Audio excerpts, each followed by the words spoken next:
E benvenuti in questo nuovo video. Domani Venezia-Roma, quindi andiamo a dire due cose e ne parliamo insieme. Ho fatto uscire un video di analisi tecnica dei due nuovi arrivi in attacco, ossia Fila e Maric, tramite la visione di video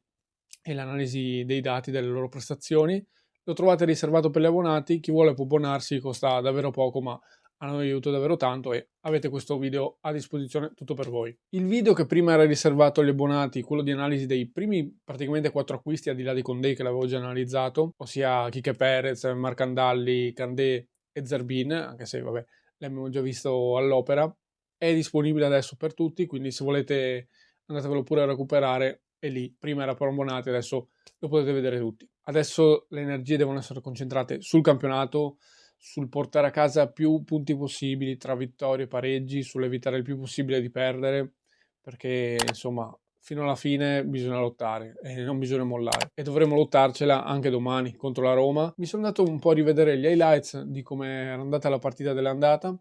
e devo dire che non era andata male, nel senso che l'avevamo preparata bene, soprattutto difensivamente, perché ci eravamo messi dietro a chiudere cercando di ripartire. La tattica di fatto aveva funzionato, il piano gara aveva funzionato e alla fine eravamo andati in vantaggio con poi un palo che adesso non ci sarà più ovviamente e poi con un po' di fortuna, con un po' di sfortuna nostra, un po' di fortuna per la Roma, sono arrivati al pareggio con gol di Cristante su deviazione da fuori area che ha un po' con la traiettoria fregato Iorone, che però in quel caso lì era incolpevole, e poi vabbè, da lì in poi insomma è entrato Pisilli e ha segnato il gol di testa e lì la partita è finita di fatto. Però devo dire che il piano gara non era stato preparato male e a proposito domani ve l'ho riproposta la gara dell'andata proprio per dirvi che secondo me non c'è molto da variare da quello che era stato preparato l'andata, perché di fatto aveva funzionato fino a che quel colpo di sfiga, che ne avevamo già avuti tanti, ma quello lì è stato uno dei tanti, non ti ha un po' cambiato un po' le sorti del match. A quel punto è uscita la Roma, nel senso più con, non tanto con un piano gara efficace, ma con la rabbia sono andati a vincerla e, vabbè, e poi vabbè, chiaramente la qualità loro è superiore sulla carta nei singoli, però comunque diciamo che Juric quella volta, perché c'era Juric, non è che l'avesse preparata benissimo, la stavamo reggendo bene. Insomma, la qualità era, lo scarto di qualità è troppo evidente, quindi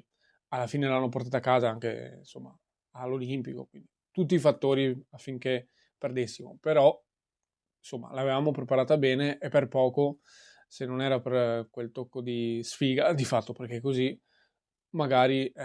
poteva essere una vittoria o almeno un pareggio. Appunto, come vi dicevo, quella volta in panchina c'era Juric, adesso c'è Ranieri e la Roma di Ranieri diciamo che prepara meglio le gare di come lo faceva Juric, al di là che sia difficile, penso, allenare a Roma, soprattutto in quel momento di stagione lì dove era tutto un casino e tutto, quindi sapete un po' come è stata la stagione della Roma, una stagione difficile, però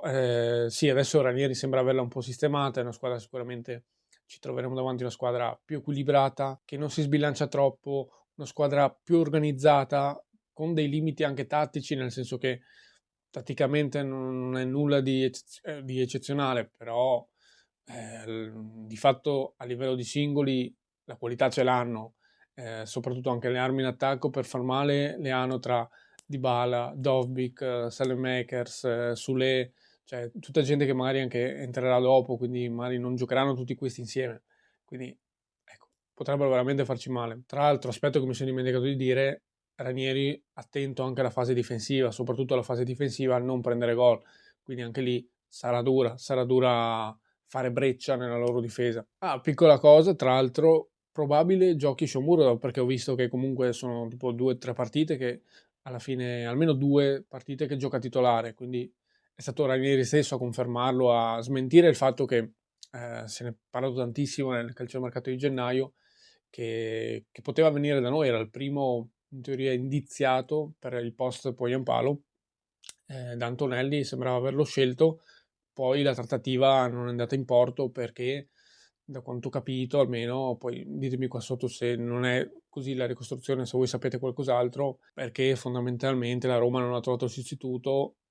e se lo sono tenuti tranquillamente e pacificamente. Per quanto riguarda noi invece cosa si può dire? Intanto che mercoledì ho visto che era uscito un comunicato riguardo all'allenamento, a cosa avessero fatto in allenamento ed è uscito il fatto che tanti hanno svolto lavoro personalizzato, che non vuol dire che sono infortunati,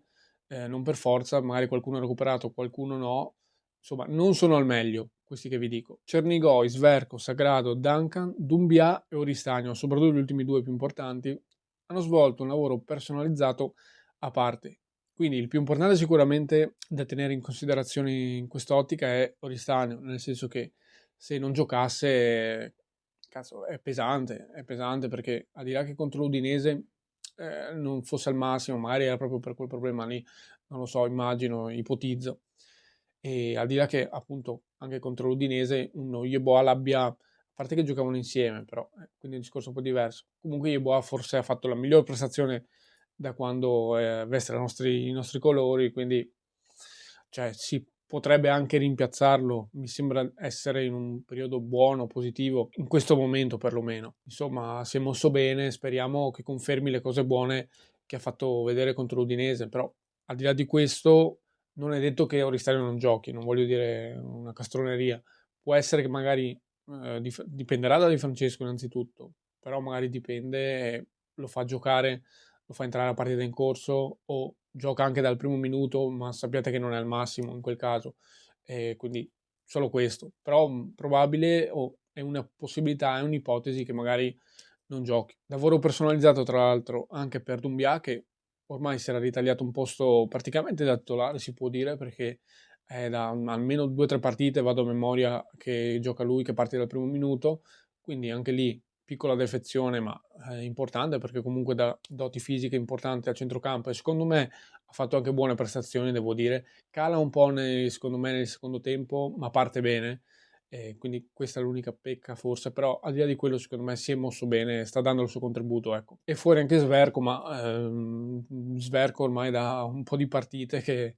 non lo vediamo, quindi tant'è che è appena arrivato Candé hai dovuto schierarlo immediatamente senza pensarci tanto. C'è poi il fattore interessante di vedere se i nuovi giocheranno fin da subito, per dire vabbè, appunto come dicevo Candé ormai gioca titolare da quando è arrivato, ha messo giù le valigie, ha giocato titolare dal primo minuto, perché Sverko non è il massimo, comunque magari sarà convocato, ma tutti quelli che vi ho detto prima magari saranno convocati, non saranno al massimo e potrebbero partire dalla panchina e poi subentrare, ecco. C'è un Kike Perez che, complice anche un Dumbia, che magari non è al massimo semplicemente, potrebbe partire dal primo minuto. Questo sarebbe veramente un'arma in più, soprattutto offensiva e soprattutto di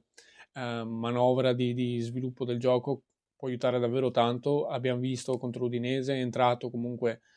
credo gli abbiano dato l'assist, non sono andato a verificare sul cross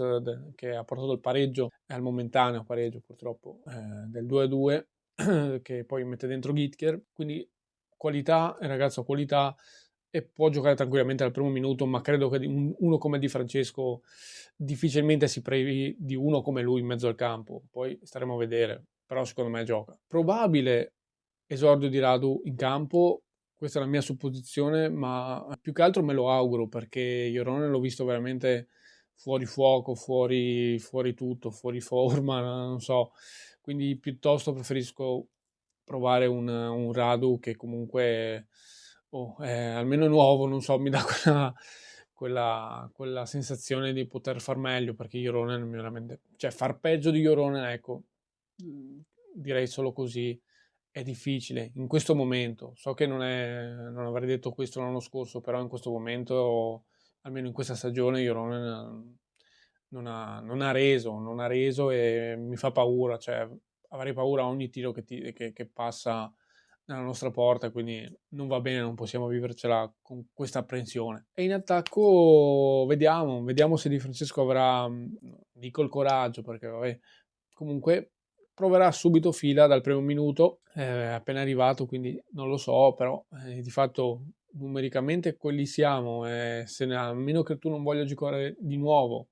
con due falsi 9, a parte che c'è anche un Oristagno che magari non sarà al massimo, quindi mm, probabile che giochi, cioè, inserisca dal primo minuto fila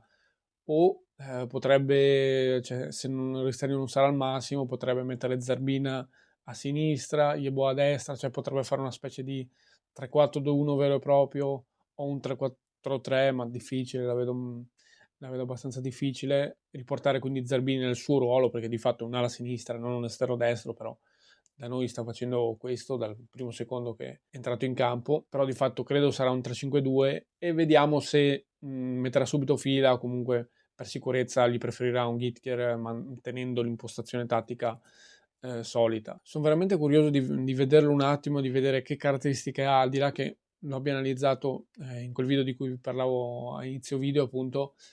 però voglio vederlo appunto come si muove, cosa può dare alla squadra, come dialoga con i compagni. Chiaro, andiamo calmi perché comunque è appena arrivato e deve un attimo inventarsi tra campionato, squadra che conosce pochissimo chiaramente, non so quanti allenamenti abbia, a questo punto ne avrà massimo 2, 3 a farla lunga, a farla larga, quindi stiamo calmi, aspettiamolo, vediamo. E al di là di questo sulla partita è tosta, cioè, è veramente dura perché sulla carta, come ho detto, sono nettamente più forti, cioè, su quello non ci sarebbe storia. Però mi aspetto una prova d'orgoglio, diciamo, per far vedere un po' primis ai tifosi, poi al campionato stesso, alle altre squadre, che siamo ancora vivi e che non abbiamo mollato e che lotteremo fino alla fine. È tutto quello che chiedo onestamente in questo momento, perché più di questo non so cosa chiedere, e provare a strappare dei punti. Altro non ho da aggiungere, da dire. Io non ho altro da aggiungere, vi ricordo di lasciare un like, di iscrivervi se non siete già iscritti, di condividere il video con tutti i tifosi arancioni e verdi che ancora non conoscono questo canale. Chi vuole può abbonarsi, ci aiuterebbe tantissimo e avrebbe appunto il video di analisi tecnica di Fila e Maric, di cui non abbiamo parlato oggi, ma che comunque è un giocatore da attenzionare, nel senso da vedere che caratteristiche ha, da capirne un po',